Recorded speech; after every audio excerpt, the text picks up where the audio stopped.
to make us even more sustainable each year. Next slide. We've got a mission statement, and we live our mission, and of course that word sustainable is right there. And so you can read the mission statement anytime, it's on our website, but it's really important to us to live our mission. So everything we do, we try to go back to our mission statement and say, does this connect to the themes, the issues, the concerns, the comments that are in our mission statement? So this is what VISTA Gardens looked like back in 2008. It originally started in our founder's backyard, and there were about 5 or 6 of us in his backyard. Eventually his family said, we want our backyard back. So he found this spot right in Carrollwood Village, and it was completely overgrown. Yeah, so here's where we are today. It took about 6 years, not only many conversations with our county commissioners and county parks and rec, because we are actually on land that belongs to county parks and rec. It was a water treatment facility that had been abandoned many years ago and allowed to grow. And it was just sitting there in the middle of Carrollwood Village in northwest Hillsborough County. And now today, here's where we are. So what we have, next slide, are just over 3 acres. And we've got 2 memberships there, what we call seasonal members. And those are people who actually rent a bed to grow fruits, vegetables, whatever it is that they're growing for the year. We also have a group of people called social members. Those are people who don't really want to rent a bed, but they want to partake in everything that's going on in the garden. And many of those social members are in line for beds because we always have a waiting list for beds. And so you have to become a social member to get in line to become a seasonal member. And for those of you who want to know what do we charge, our seasonal membership is $150 a year. So that's for an entire year, and that includes the bed and the soil and all the herbs that you could possibly take. And social members is $25. So we've got 65 beds. 59 of those are 4 by 16. 4 of them are 4 by 8, and then we've got 2 accessible, what we call stand-up beds. We've got many, hold on a second, Kenny. We've got many members who say, well, I don't want a full 4 by 16, so they'll take half the bed and then we'll rent the other half to someone else. Okay. So let's talk about sustainability. So one of the things we do is we have a very good relationship with several of the arborists in the area where Carrollwood Village is. And it costs them money to dump their mulch elsewhere. So we are happy to have them bring their shredded mulch to us. We want them to bring only their oak stuff. But as you can see, you might be able to see in the pile there, sometimes we end up getting a lot of palm stuff. But it's good mulch, and we're happy to get it, and they're happy to give it to us. We give them the combination to the lock, to the gate lock, so that they can get in and out of the garden. So, we are totally off the grid. This space had nothing in it. Next slide. Next.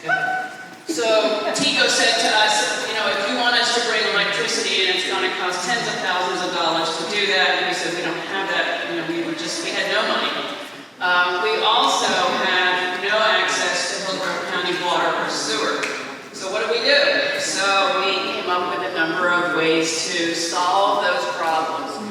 A lot of solar. So what you see here is our little greenhouse that we call the House of the Rising Seas. And yes, you can use that name. And so the solar panel on the bottom is powering a fan that's just inside the door, to the right of the door. I don't know if you can see it, but one of our gardeners, who's a really good engineer, MacGyver kind of guy, came up with an idea. He took a fan from an old car radiator, put a frame around it, and now that fan sort of cools off the House of the Rising Seas through the solar panel there. You'll also see some solar panels on the roof, which I'll tell you about in a moment. They are actually the new panels that back the rest of our solar system. Go ahead. We've got a pond in the corner of our garden, in the southeast corner, that we inherited. We had a gardener a number of years ago who thought this might be a good idea, but we now have a very official pond committee that takes care of this pond, and there are 2 areas where the water is circulated, and all of that circulation is done through 2 solar panels, and maybe you can see the panels up there. We've been very fortunate to have lots of students, lots of scouts come to us looking for service hours and projects. This solar panel system here was put in by a scout who was working on his Eagle Scout project. And so he and his family and his fellow scouts came on a Saturday and ended up giving us power to run the 2 pumps that move the water in this pond. And it's just a lovely area. Later on this afternoon, you're going to hear from Vicki, who's also here from VISTA Gardens, about some of the native plants and wildflowers and everything else that's around this pond. So this is the big solar panel that we have that powers the pump that brings water up from the well that we had dug back in 2010, 12, something like that. This is a really important part of our sustainability. So this and the other panels that you saw on the top of the House of the Rising Seeds are what make our water system work. Now, there are some tanks there in the background, so the water comes up from the ground through a certain process and goes into these tanks, these holding tanks. And from the holding tanks, there's another pump that then sends the water out to the garden, and through both that pump as well as gravity, the water gets out to the garden. So we are working on well water only. So those are the tanks, and there's a control box there. Lots of valves, lots of check valves, lots of this, lots of that. I'm not an engineer. Marty, our guy there, is, and he's the one that put this all together. So we've got, throughout our garden, we have 17 watering stations that look like this. So underground, the PVC pipes are coming out to 17 of these stations that are in good enough places so that everybody who has a bed, the hoses can reach there. However, we also have people who want to put in their own little drip systems, their own little irrigation systems. So at the end of every bed, there is a white pipe, a vertical pipe, and if you want to put in your own irrigation system, then you buy your own timer, and we have people at the garden who will help you fix it and get it set up. But it's on the gardener themselves to pay for that. But everybody has access to water, and of course we love it when it rains. So this is our solar system. And for those of you who are technicians, engineers, structural people, I'm happy to send this copy to you. It basically says, we take the water from the ground, we send it up through the tanks, and from the tanks it goes out into the garden through a variety of valves and check valves and float and that sort of thing. Same picture, just in another way of looking at it. And again, for those of you who are really interested in this stuff, see me later, and I'll be happy to share all those details with you. So this is our sustainable sewer system right here. And so what we have is a porta potty, and once a week it is cleaned. I am proud to say that in all my years with VISTA, I've used it once, but a lot of people do use it. It is clean, and what we've done is we've got a couple of big landscape companies in the area that we share the cost of this with. So they have access to the gate, and they pay half of the cost of the service for the porta potty. So that's worked out real well for us. We used to have a bright blue one. We said, no, that will not do in a community garden. So here we are. Nice. Yeah, very nice. So we have, I told you 65 beds. 2 of these beds are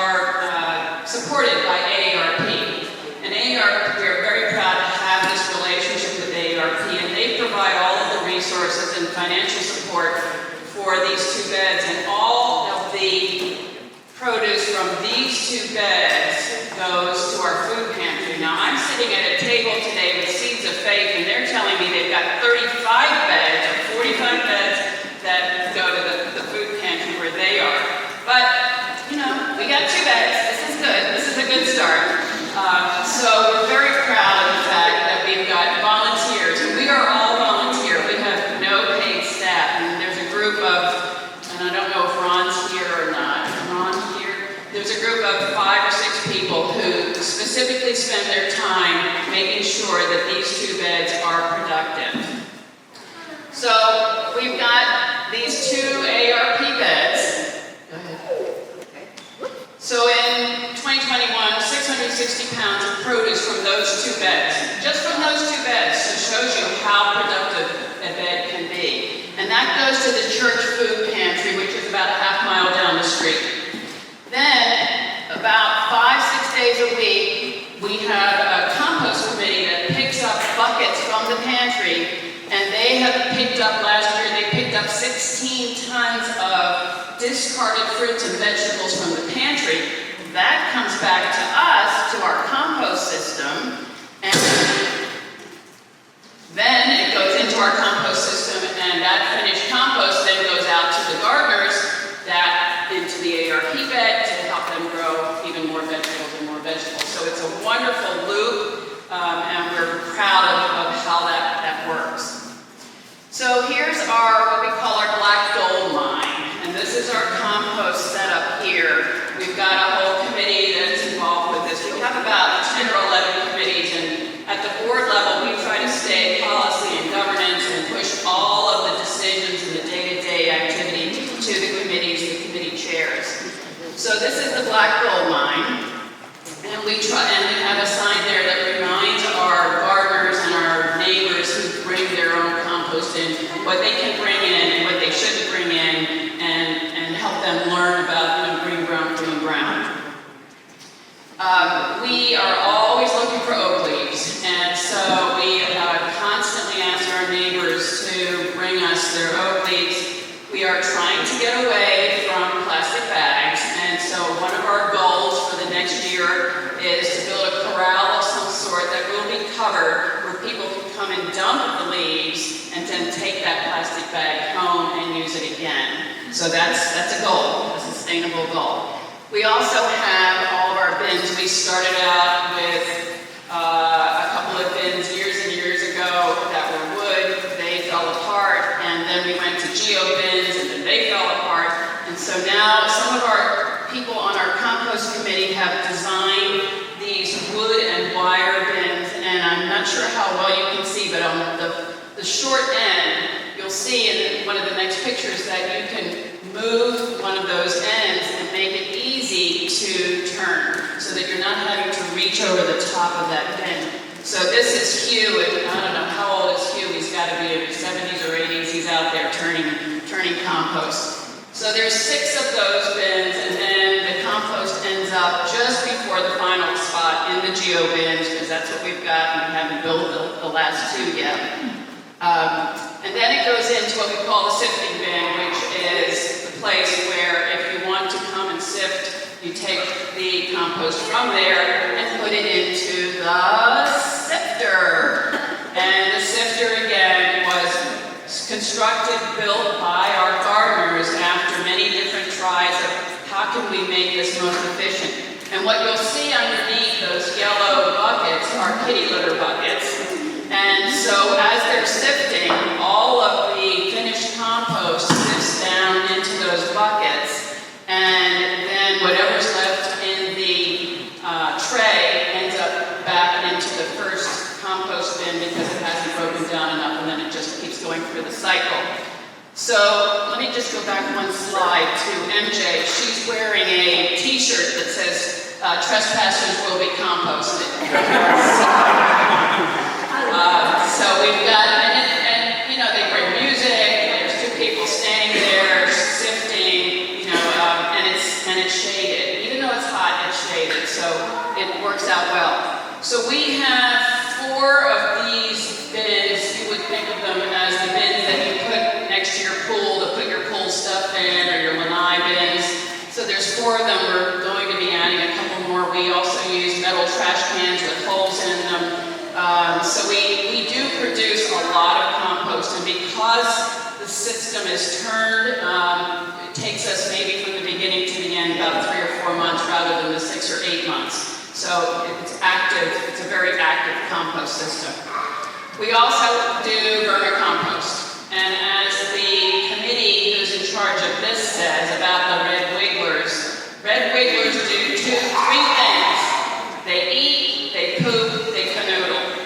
And so what we look for is the vermicompost poop, and that is probably the best additive, the best amendment that we can give our gardeners. It's precious, we don't get a lot of it, but we're always in line for it. We want to be real nice to those people on that committee. I want to show you a picture of herbs because I think of this as a sustainable part of our garden as well.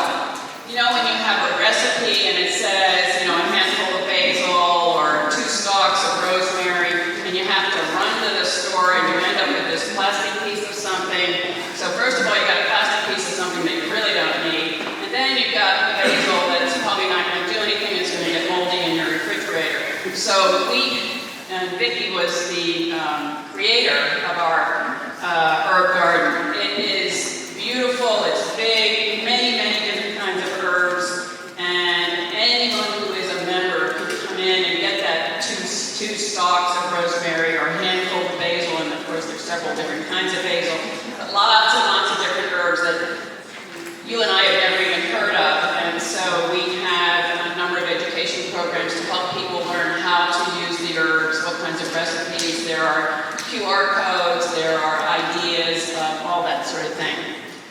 So I'll finish with tell you about our challenge in terms of sustainability, and that is soil.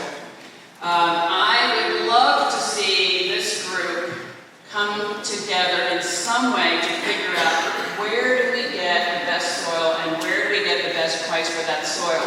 You know, each of us are getting 15, 20 yards by ourselves, and those soil places, we don't know what they really have. We're taking what they've got. You know, they're making a one-stop run to just bring the soil to us. You know, somewhere, somehow, we have to figure out a better way to obtain soil for all of our beds. And so that, for me, as the president of VISTA Gardens, is a big challenge. We're working on that. We have not figured out the answer to that. But I'm proud to say we've figured out a lot of answers to a lot of other things. So that's who we are. Thank you.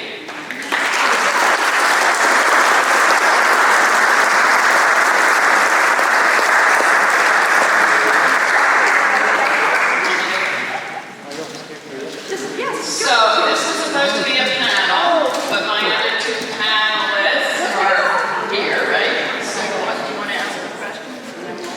Do you want to talk? Oh, is everybody here? No, I think George. Oh, George is here. Oh, hello. Come on.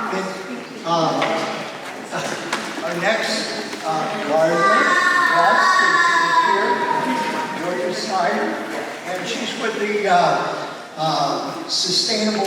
Tampa Sustainable Living Project. The mission of the Sustainable Living Project is affecting a positive change in the community towards becoming more sustainable and healthy with our everyday lives, using sustainable living on our urban farm and education as a matter to serve, educate, and build community through example, hands-on experience, and learning. Thank you, George. Hi, John. So, I'm sorry that I'm a little bit late. A little closer, right? Sorry, everybody. I apologize for being a little bit late. I am in the process of moving. It's a busy time. And I'm going to wait for Kitty to get... Okay, working on it. Cool, she's doing it. So I'll start with a little bit about the Sustainable Living Project. We are a nonprofit garden. We are located within city limits, so we are in a fairly densely populated area. And it may not come through as a presentation. It may be. Okay. We can. Hang on, let me just get rid of thing that's behind it. Sure. Between me and my glasses. I know. So we are located within city limits. So a densely populated area of Tampa. We are across from the zoo, so very centrally located. And a lot of what we work towards is educating on sustainable living practices and implementation in everyday lives with a focus on the food system. So we use the food system to help demonstrate a lot of those practices and their impact. I'm sure we have talked a little bit about how do we define sustainability. One of the first markers that I kind of look for is, of course, continuation. How will the project, the new implementation or method continue? Does it require lots of maintenance? And does it add or deteriorate to the surrounding environment? And whether that is your household, your person, or a garden. So these are some of our sustainability practices that we use. And you can go ahead to the next one. What do you mean by green space? We're gonna go into each of them individually. Sorry, Kitty. So Kitty asked, what do you mean by green space? And what I mean by that is, as Tampa is getting more urbanized, green spaces are going to become very, very important, I think. And so we have 1 acre, and like I said, we're centrally located in the middle of Tampa, where it's very densely populated. So on this 1 acre, we're able to provide large trees, perennial plants, annuals, and all of these reduce carbon. They all include native plants, and that's where we try to, for our ornamentals, we really try to go for native or Florida-friendly only. And all of these plants support wildlife. So again, going back to that sustainability effort, how does the implementation or planting of these different plants in our green space affect the environment around us? So one thing that we have a lot going on is that being in the middle of a city, we have a lot of invasive plant pressure. So while it is very green, that's some of the, I guess, difficulties in our green space. Another part of having the green space with sustainability is sustainability of people and communities. So part of why we look at green spaces as being very important is their effect on our mental health, which affects our physical health and the health of our community as a whole, right? And so without healthy individuals and healthy communities, we can't sustain a healthy world. Another aspect that we use are resources. So sticking with some of our founding principles, we really strive to reuse and repair as much as possible. A few examples would be we have a composting program, and at first we were offered like 5-gallon buckets brand new from a big box store, and while that was really nice and enticing, it wasn't sustainable. Why is the continuation? So those buckets cost on average $10 with a lid, or at least at the time of the evaluation of that program, which was a few years ago. And so something that I kind of determined was that using something like kitty litter buckets, which are already sort of reaching the end of their lifetime after a single use, were really easy to obtain. So it was something that could continue forward easily, they were easy to obtain, and it was reusing a plastic resource. They're also very sturdy, and the lids we have found worked really well for our community members, a little bit better than actually some of the 5-gallon bucket lids. So that just happened to work out really well. We also use our space as a hub for resource sharing. So at the front of our property, without having to enter any gates or anything like that to worry about trespassing, there is a mulch stall. So we do chip drop. And something I've heard from a lot of different home gardeners is that it's either too much mulch or they have nowhere to put it. And they get in trouble, especially in the city, with code enforcement and just different sort of aspects of getting chip drop there. We offer our mulch stall, like I said, without having to trespass on the property, for people to come and get as much mulch as they need. Some people pull up truck beds and load it in with shovels. We also provide the shovels if they need them.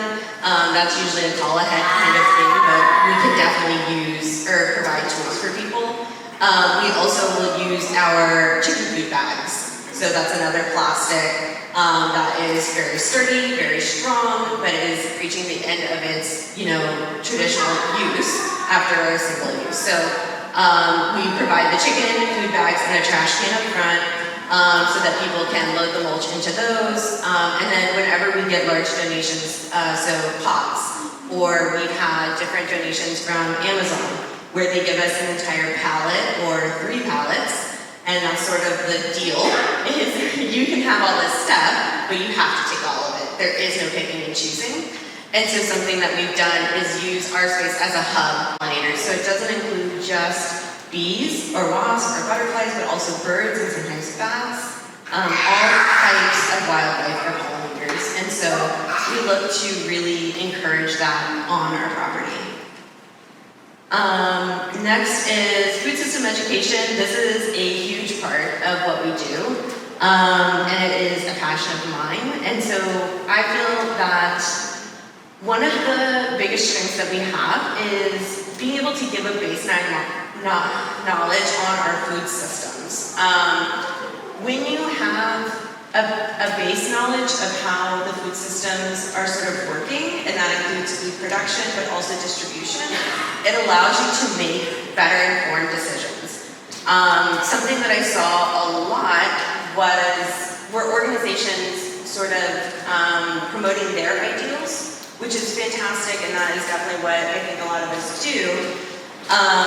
But something then that I heard from the community was that they don't always have the resources to match those ideals. So when you understand the different aspects of how food is produced, distributed, and consumed, then you can sort of begin to look at what elements of that system work for you in your lifestyle. So I don't know how many of us eat completely organic in here, or completely local. These are ideals, but they're not easy to attain. So instead of telling people this is how you should eat, this is the food you should strive to eat, or how you should cook it, I just felt like if we say this is how it's produced, then people can, one, start to ask better questions and make better decisions. This also, I think, supports agriculture at large in helping individuals to sort of see how our food is produced. So I think the way that we do this best is through modeling and volunteerism. I think when people come through and they see that they planted carrot seeds and how many of them actually came up, and how long those carrots take, and what is required in preparation to get straight carrots or good-looking carrots, or even just a good yield, that really helps for us to understand why does our food cost what it does, and that includes when it may cost less than maybe it should, and when it may cost more than what we think it should, right? So that's just something I've seen a lot of feedback from our participants on is, I kind of understand now why broccoli costs what it costs, things like that. So of course our goal is supporting local farms, but I think overall people getting an understanding of what it takes to grow the food helps them to understand why it costs what it does, and of course our food hasn't increased in price at the same rate as inflation. So there's a large disconnect there. And then next we have soil health. So I know soil health has been definitely growing in popularity, which is fantastic because we're really seeing the benefits that soil health can have on our ecosystem.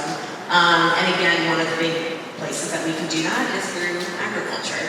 And agriculture is deeply entwined in our everyday lives. Every single one of us does two things every day. We eat food and we put on clothes. Maybe less with the pandemic, but we all are eating food and putting on clothes. And both of those things come from our agricultural system. So, and that is based in soil health. And again, looking at how food is grown and in relation to soil health can have a huge impact on consumer choices and also even just gardening, right? We see even what happens in these smaller gardens, you know, smaller than these large industrial farms. We're already seeing increased pollinator populations, wildlife health, things like that. Soil health also allows us to reduce fertilizers and pesticides. Energy. This one is a little bit odd and maybe a little bit of an unpopular opinion. We have been run on solar for 6+ years, and we actually are plugging into the grid. So that's what I said. It sounds like maybe it's going to be an unpopular opinion, but let me explain. So again, we're looking at systems thinking. Yesterday, actually, we got our pole installed, and we're just waiting for Tico to drop the line. A big part of this is the solar in our area has not been very sustainable for us. So we have had to replace batteries very, very often. They are not they're not able to maintain their integrity with our heat and humidity. These batteries use heavy metals. They have to be mined. The resources for just the batteries alone can have a huge impact on our environment. If you add into that solar panels, again, we're having a big issue. This isn't to say that solar is not good overall. I'm saying for us as an organization, it is not sustainable. So our batteries were installed in 2018. They already need to be replaced. And pre-pandemic, the price was $8,000 before shipping. Compare that with plugging into the grid. And if you have to, so financially it's not sustainable. We've already talked about the impacts of getting the materials for the batteries and solar panels. We will maintain our solar panels for emergency situations so that when the grid goes down, we have them. But overall, maintaining the batteries has not been sustainable for us. So solar energy, though, on the grid is completely different, and I advocate for renewable resources. I just wanted to point out for us, our energy usage is just not working out with the solar. So it's a little bit of an odd thing, but we're going to do a lot better with grid power. We'll be able to do a lot more and have a much bigger impact, as well as not use those resources that are not really sustainable. And then I think this is our last one is composting. Composting, of course, super popular. I heard the end of what you were saying. For the past 5 years, we have produced all of the soil for the most part. I would say 95% of our soil on site through our composting program. We averaged 1,000 pounds a month in 2021 of food scraps coming in from the community. And that was a completely free program done with the kitty litter buckets and volunteerism. And like I said, we were able to really use all of that to make soil for our organization to produce more food for the community. One thing we weren't able to provide that a lot of people were looking for was compost to sort of sell or donate out. At that rate, we just were using all of it. constantly. I'm sure you guys have seen our Florida soil. It's very sandy. It's lacking in organic matter. But that's where also some of these soil health practices can come into play to help keep the organic matter there that we're adding in through composting. And then I'm going to leave it there because I think you guys know about composting. This is just a quote that I really liked. We abuse land because we regard it as a commodity belonging to us. When we see it as a community to which we belong, we may begin to use it with love and respect. And then the next slide is just my contact info.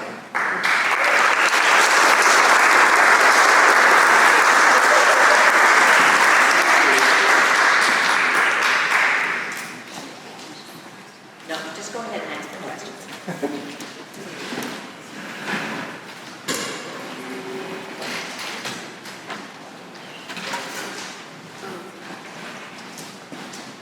I guess this is the question and answer part. And, I just want to maybe address one thing that Jennifer was talking about, the soil and trying to build up soil. In so many gardens, I see them like in the summer, they're just mulch. And cover crops are an excellent way to add nitrogen. Of course, any kind of bean, peas, go ahead. No, just want to tell you to put it close to you. Okay. Put it in my mouth. That's it. I don't really have such a better place. But anyhow, I see that. And I always wonder about compost too. I guess there's a proper way to compost things. And, apparently it has a lot to do with temperature and combination of green material and brown material, which creates a more perfect type thing. Yes. But anyhow, questions from the audience? Sure. You mentioned that healthy soil will reduce the use of herbicides and pesticides. I'm not a farmer yet. How is that? So healthy soil, at first that's a really vague term, right? But for the most part, what I'm referring to is soil that is full of nutrients and life. So when you have healthy soil that has healthy microbes in it and is alive and living, a lot of those nutrients are unlocked for the plants. And so you don't need as many fertilizers. So sometimes in our soil, there are actually nutrients that are there, but that are not chemically available to the plants. And that is because they're meant to be broken down by microbes, worms, life within the soil, in order for the plants to be able to absorb them through their root I systems. thought you said herbicide and pesticide. Oh, so healthy plants. There are studies that show that healthy plants, so this was measured, and the one that I kind of looked at was measured in bricks, which is the sugar content of sort of the plant liquid inside. When you're able to get the sugar content high enough, plants are actually strong enough that the insects avoid them. Insects also see in different, what's the word? Different colors, different light spectrums. And so unhealthy plants do show damage signs, sometimes before we even see them. So while you might see a plant that looks very healthy to you, insects see in different spectrums and they may sort of begin to attack it. The other thing is with certain soil methods like no-till, you can reduce weeds, which is going to reduce herbicides as well. Yeah, let me just add to what was just commented on, and that is the cover crops. And you mentioned cover crops briefly. That has been, and we could talk about cover crops all day, but that has been very valuable and very productive for many gardeners. And what we've also done, we've done two things in our garden, is no-till, which is, no shoveling up the dirt or the soil, but also helping gardeners understand why it's important to cut the plant off at the soil level and leave the roots in the soil. Lots of good beneficial things happen when you do that versus pulling the whole thing out and exposing all of that soil. So there's lots.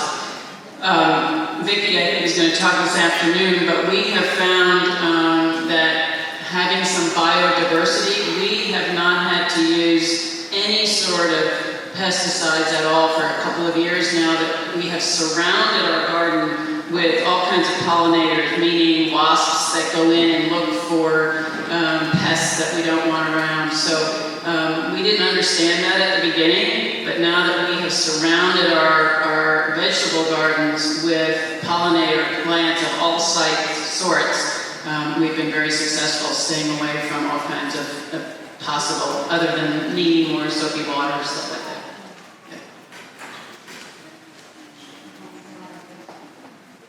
Yes, okay, thank you. I have a question about, you mentioned the red wigglers. Yes. And also, I'm not sure if this is similar to when you're having people put worms, when you're planting something. Help me better understand. Yes, so red wigglers are not used in the soil where you're planting your vegetables. Red wigglers are just meant, all we do is we want to collect their poop, really. And so there are boxes and there's ways that you grow red wigglers with shredded paper, and you feed them a certain crushed up eggshells and crushed up lobster shells to allow them to digest. But red wigglers are not used in the garden itself. It's just to get the fertilizer from them. They would die. They would die, yes, they would die. Yeah. And David Whitmore will talk more specifically about vermicomposting and that. Oh, good. Yeah. I pull off my roof because I check them to see if there's nematodes, and then I put those in the garden. But that aside, I was curious about the finances at your garden. Do you break even? Do you have a kitty? What do you use your extra money for? We just about break even because we are the Hillsborough County's first garden park, and I mentioned, we're on Hillsborough County land. We have some very strong requirements for the kind of insurance that we have to buy. And so that insurance policy costs us a lot of money. That's probably one of our biggest expenses every year. So we just about break even, but we are fortunate to have a grants committee. And so that committee is always on the lookout for grants. I'm not shy at all about asking for money. And so, whenever we have lots of groups who come to visit us. We just had a group recently that has an interest in native plants, and they toured with us. And I always start my spiel with them to say we're a 501c3. We exist on our dues and our donations, and we're always happy to receive checks, and they send us a check. So dues, grants, and donations. And it's all broken even. Yeah, we break even. Yeah, we break even. Yeah. I know for the Sustainable Living Project, I know you said that solar doesn't always work well for you. What is your go-to renewable energy alternative? So right now it would be, we're going to plug into the grid, and I would just encourage people to advocate for renewable energy on behalf of our municipalities. Yeah, so that's why I want to make it clear that I'm not against solar power as a whole, but for our individual organization, for our plot, it doesn't make sense. The municipalities have the ability to store that power more effectively than we do. If you had climate-controlled areas, then the batteries would be fantastic, and I would definitely advocate for solar power. And a grid-tied system, you're always collecting the energy. Like you say, a standalone system, your batteries are full, you're losing that electricity. So it actually makes better sense as long as TICO does it. Exactly, and again, that is where I said it's going to be a little bit of a controversial opinion, but overall for us, it is more sustainable to go this way, and then hopefully, we can use our platform to encourage people to advocate for TICO and have better practices. Okay, one more question. Is anybody considered digest and what the composition Yeah, we have a biodigester on site. Unfortunately, we were given a biodigester, but we weren't given a way to use that gas. And I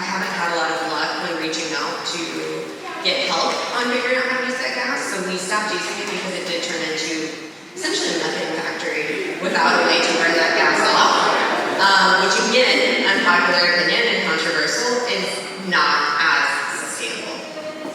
Because methane is worse than CO2 for the environment. Well, If we burned it, but again, like I said, it was installed, but I haven't had any luck getting help finding a way to use that gas.